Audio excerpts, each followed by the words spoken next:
নমস্কার। নজর কাড়া দুটি কেন্দ্র, তমলুক এবং কাঁথি। মূলত আমার আজকের আলোচনা এটাই, তমলুক এবং কাঁথি কি হতে চলেছে বা এর রাজনৈতিক ইতিহাস, এবং এই 2024 লোকসভা নির্বাচনে তমলুক এবং কাঁথি কি বলতে চলেছে সেটাই আমি আলোচনা করব। দেখুন, কাঁথি লোকসভা আসনটা প্রথম থেকেই, স্বাধীনতার পরবর্তীকালের প্রথম থেকেই কোনোদিনই সেভাবে কংগ্রেসের আসন ছিল না। এই মজদুর সংঘ বা মজদুর ইউনিয়ন এই ধরনের, পরবর্তীকালে সুভাষচন্দ্রের অনুগামী উনি ছিলেন। তারপরে বিক্ষিপ্তভাবে দু একবার কংগ্রেস এসেছে। 77-এর পর থেকে টানা এখানে একদম বামেরা এই আসনটাকে দখল করে রেখেছিল। তারপর 2009 থেকে এই আসন কিন্তু শিশির অধিকারী, মানে অধিকারীদের ঘরের মধ্যেই আসনটা ছিল। 2009-এ শিশির অধিকারী, তারপরে 14তেও তাই। এই আসনটা তারপর থেকেই মোটামুটি তৃণমূল কংগ্রেস শক্ত ঘাঁটি বলে পরিচিত ছিল এই কাঁথি আসনটা। কিন্তু এই কতদিন, ততদিন যতদিন না শুভেন্দু অধিকারী 2021-এর ঠিক পরবর্তীকালে, যতক্ষণ না শুভেন্দু অধিকারী এবং সেই সঙ্গে অধিকারী পুরো ফ্যামিলি যতক্ষণ না বিজেপির দিকে শিফট করেছিল, ততক্ষণ কিন্তু আসনটা তৃণমূলকে আজকের দিনে অন্তত কাঁথি আসন নিয়ে ভাবতে হতো না যে কাঁথি আসনে কি হতে পারে। কিন্তু যেহেতু আজকে এই কাঁথি আসনে শুভেন্দুরই ভাই সৌমেন্দু এই আসনে লড়াই করছে, তাই তৃণমূলের কাছে এই আসনটা কিন্তু এই মুহূর্তে প্রচন্ড মাথা ব্যথার কারণ।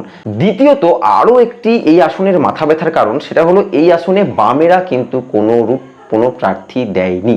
প্রার্থী দিয়েছে বাম কংগ্রেস জোট প্রার্থী, কংগ্রেসের প্রতীক চিহ্নে প্রার্থী দিয়েছে। সেই ক্ষেত্রে লড়াইটা তৃণমূলের কাছে অনেকটাই কঠিন। যদি বামেদের প্রার্থী থাকতো, সেক্ষেত্রে বাম অন্তত 10, 12 কি 15% যদি ভোট কাটতো, তৃণমূলের একটা জয়লাভের সম্ভাবনা তৈরি হতো।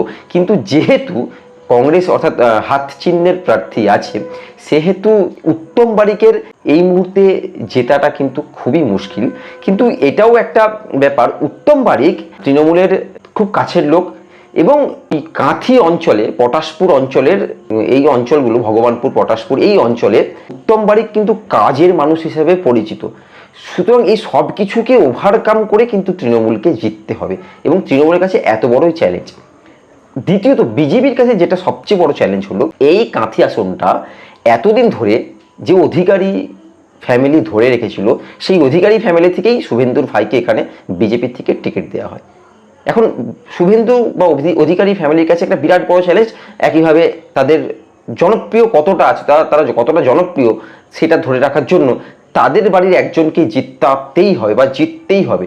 যদি এই আসনে কোনোভাবে সৌমেন্দু হেরে যায়, সেক্ষেত্রে অধিকারী গড় নষ্ট হতে চলেছে বা অধিকারীদের কোনো গুরুত্ব নেই, গুরুত্ব খর্ব হবে, এই বলে বিরোধীরা প্রচার করতে পারে। তাই এই মুহূর্তে তৃণমূলের কাছে যতটা বড় এই আসনটাকে নিয়ে চ্যালেঞ্জিং, তার চেয়ে বেশি চ্যালেঞ্জিং কিন্তু এই আসনটা নিয়ে বিজেপির কাছে। এবং সবচেয়ে বড় কথা, তৃণমূল ভেবেই নিয়েছে এই আসন থেকে, আমার মনে হয়, তৃণমূল তো প্রকাশ্যে এসব বলবে না যে আমরা এই আসনে হাঁটতে চলেছি, তা নয়, কিন্তু তৃণমূল আমার মনে হয় এই আসনে হাঁটতে চলেছে। একটা সুতোর উপর উত্তম বারিকের ভাগ্য ঝুলছে বলা যায়। এর পরের যে আসনটা নিয়ে আলোচনা করবো সেটা হলো তমলুক। দেখুন, তমলুক কিন্তু এই মুহূর্তের আমাদের রাজ্য রাজনীতির মধ্যে সবচেয়ে গুরুত্বপূর্ণ একটি আসন।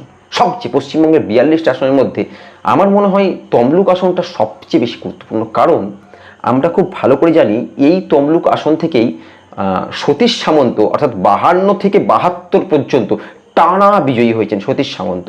এবং মানে উনি তাম্রলিপ্ত সরকার গঠন করেছিলেন সেই সতীশ সামন্ত। পরবর্তীকালে অজয় ধারা তাকে হারিয়েছিলেন বাংলা কংগ্রেসের সময়, যুক্তফ্রন্টের সময়, আমরা এগুলো জানি। তারপরে অর্থাৎ 99 থেকে 2009 পর্যন্ত এই আসনটা কিন্তু বাম, মানে 77 থেকেই বামেদের ছিল, 99 থেকে 9 পর্যন্ত এই আসনের সাংসদ ছিলেন কিন্তু লক্ষণ শেঠ কিন্তু এই তমলুক অঞ্চলের, মূলত হলদিয়া অঞ্চলের বেতাজ বাদশাহ নামে পরিচিত। এবং সিপিএম এর এটিএম বলা হতো তাকে। মানে সিপিএম যখন কোনো সংকটে পড়তো, পয়সা কোথায় পাবে? লক্ষণ শেঠ। সিপিএম এর এটিএম বলা হতো এই লক্ষণ শেঠকে। সুতরাং লক্ষণ শেঠ ব্যাপকভাবে জনপ্রিয় এবং মাস লিডার ছিলেন বামফ্রন্টেরা। সেই লক্ষণ শেঠকে 2009 সালে হারালেন কিন্তু শুভেন্দু অধিকারী। ভাবুন, লক্ষ্য করে 2009 সাল, সেই সময়ও কিন্তু সিপিএম এর জামানা চলছে। তৃণমূল কংগ্রেস এবং কংগ্রেস, তৃণমূল বোধহয় 19, কংগ্রেস 5, আমি যদি না খুব ভুল করি, 24টা আসন 2009 এই রাজ্য থেকে তৃণমূল এবং কংগ্রেস জোট 24টা আসন পেয়েছিলেন। সেই সময় তমলুক থেকে কিন্তু এই লক্ষণ সেটকে হারতে হয়েছিল, শুভেন্দু তাকে হারিয়েছিলেন। এটা আমাদের মনে রাখতে হবে। এই লক্ষণ সেটই পরবর্তীকালে বিভিন্নভাবে মানুষের মানে এতদিন যে লক্ষণ সেটকে মানুষ হিরো মনে করতেন, সেই লক্ষণ সেট এক নিমিষে আমরা দেখলাম জিরো হয়ে গেল। এবং তার জিরো হওয়ার প্রমাণ কোথায় পেলাম আরও সবচেয়ে ভালোভাবে দেখা যাবে 2019 এই লক্ষণ সেটই মানে হাত চিহ্নে কংগ্রেসের হয়ে লড়াই করলেন এই তমলুক আসন থেকেই 5,000 ভোট পেয়েছিলেন, 1% ভোট, অর্থাৎ তার জামানত জব্দ হয়েছিল। সত্যি যদি তিনি জননেতা হবেন, তার একটা ব্যক্তিগত কারিশমা থাকা উচিত ছিল। জননেতা মানে তার তো একটা ব্যক্তিগত কারিশমা থাকবে, সে যেই চিহ্নেই জানাক, সেটা তারা হাতুড়ি কাস্তে হোক বা যে চিহ্ন হোক, হাত চিহ্ন। কিন্তু দেখলাম আমরা 2019-এ লক্ষণ সেটের জামানত জব্দ হয়েছিল। এরপরে 2019-এর পর 14-তে আমরা দেখলাম এই শুভেন্দু অধিকারীকেই রাজ্য মন্ত্রিসভায় ফিরিয়ে আনলেন আমাদের মুখ্যমন্ত্রী। 2016-তে এই আসনটা শুভেন্দুকে দেওয়া হয়েছিল। তারপর থেকে এখনো অবধি 2019 থেকে এখনো অবধি এই আসনটা তৃণমূলেরই আছে। তৃণমূলেরই আজকেও থাকতো যদি এই শুভেন্দু অধিকারী তৃণমূলে থাকতেন। কিন্তু 2021-এ আমি আগেই বললাম শুভেন্দু তৃণমূল থেকে বিজেপিতে চলে গেছেন।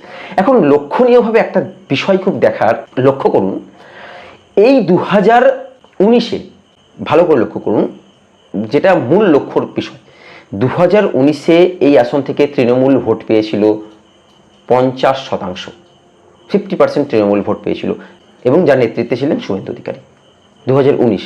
এবং 2021-এ উনি তৃণমূল ছেড়ে বিজেপি জয়েন করলেন এবং সেখানে বিজেপির ভোটটা বেড়ে হলো 48%। অর্থাৎ তার মানে অলরেডি একটা বিজেপির হাওয়া তৈরি হয়েই ছিল।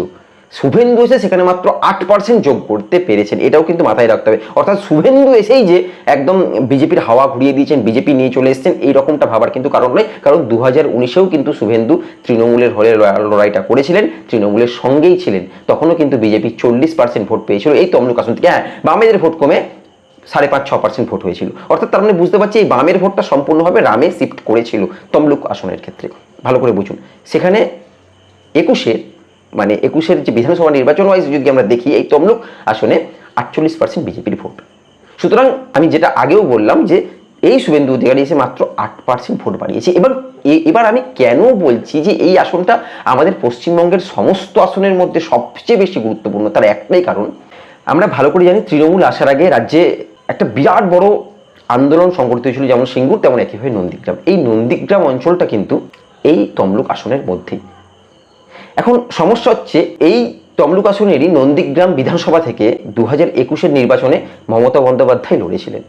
সেই মমতা বন্দ্যোপাধ্যায়কে কিন্তু শুভেন্দু অধিকারী হারিয়েছিলেন, এটা মাথায় রাখতে হবে। তাই এই মুহূর্তে তৃণমূলের কাছেও একটা বিরাট বড় প্রেস্টিজ ফাইট যে নন্দীগ্রাম থেকে লিড দিতে হবে, বা ঘুরিয়ে বলা যায় বা এক কথায় ভালোভাবে বলা যায় এই তমলুক আসনটা কিন্তু জিততে হবে এনি হাউ তৃণমূলকে।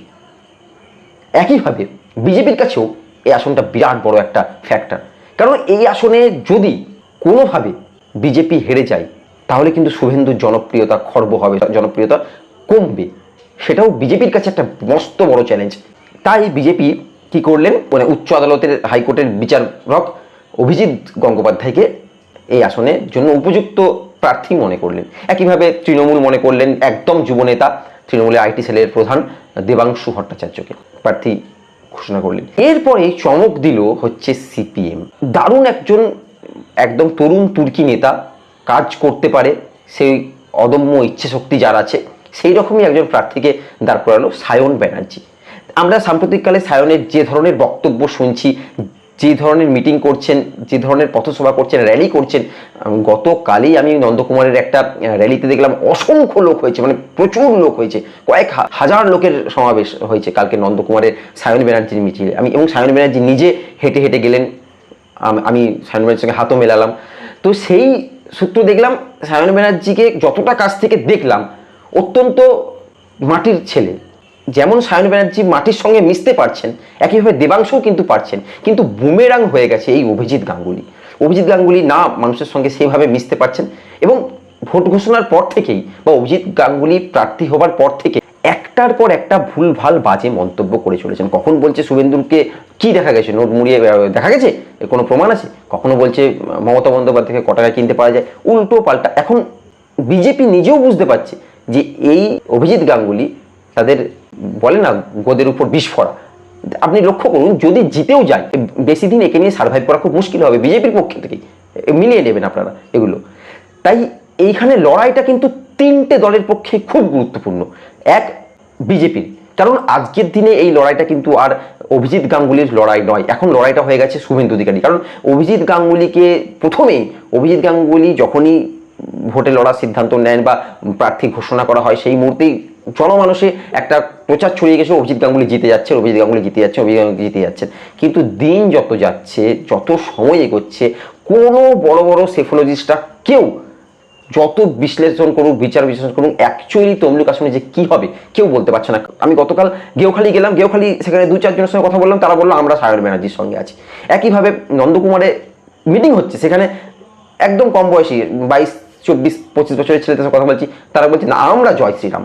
আবার একইভাবে হলদিয়ার কিছু দোকানদারের সাথে কথা বলছি, তারা বলছে বিজেপি জিততে পারবে না, তুমি লক্ষ্য করবে জিতবে দেবাংশু। সুতরাং বিভিন্ন জায়গায় মানে বিভিন্ন মানুষ কিন্তু বিভিন্ন মত দিচ্ছে। এই তমলুক আসনটা এই মুহূর্তে এতটাই গুরুত্বপূর্ণ হয়ে উঠছে, কেউ সঠিক করে বলতে পারছে না তমলুকে অ্যাকচুয়ালি কি হতে চলেছে। তাই যেমন সায়ন ব্যানার্জির কাছে গুরুত্বপূর্ণ, কারণ সায়ন ব্যানার্জি বারবার একটাই দাবি করছে, এই হলদিয়াতে আজ থেকে 15 বছর আগে, 20 বছর আগে যেই শিল্পের রমরমা বাজার ছিল, তারা শিল্প নিয়ে যেভাবে ইশতেহার প্রকাশ করতো, সেই শিল্প হয়েছে না হয়েছে, আজ শিল্পটাকে এই শুভেন্দু অধিকারী শেষ করেছে। এবং শুভেন্দু অধিকারী বলতে তিনি বলতে যাচ্ছেন একইভাবে শুভেন্দু অধিকারী যেহেতু এতদিন তৃণমূলে ছিলেন, এই তৃণমূল শেষ করেছে, একইভাবে বিজেপি শেষ করেছে। আবার একইভাবে দেবাংশুর কাছেও এই তমলুক আসনটা নিয়ে বিরাট বড় লড়াই, কারণ এই তমলুকের নন্দীগ্রাম থেকে দলের নেত্রী মুখ্যমন্ত্রী মমতা বন্দ্যোপাধ্যায় লড়েছিলেন এবং তিনি হেরেছিলেন। তাই এই আসনটা তাকে জিতিয়ে দেওয়ার লড়াই। আবার একইভাবে বিজেপির কাছে অর্থাৎ শুভেন্দুর কাছেও এই লড়াইটা একটা বিরাট গুরুত্বপূর্ণ লড়াই, কারণ ধরে রাখার লড়াই। কারণ আজকের দিনের লড়াইটা কিন্তু দেবাংশু বনাম শুভেন্দু বনাম সায়ন হয়ে গেছে, এখানে অভিজিৎ গাঙ্গুলি নেই।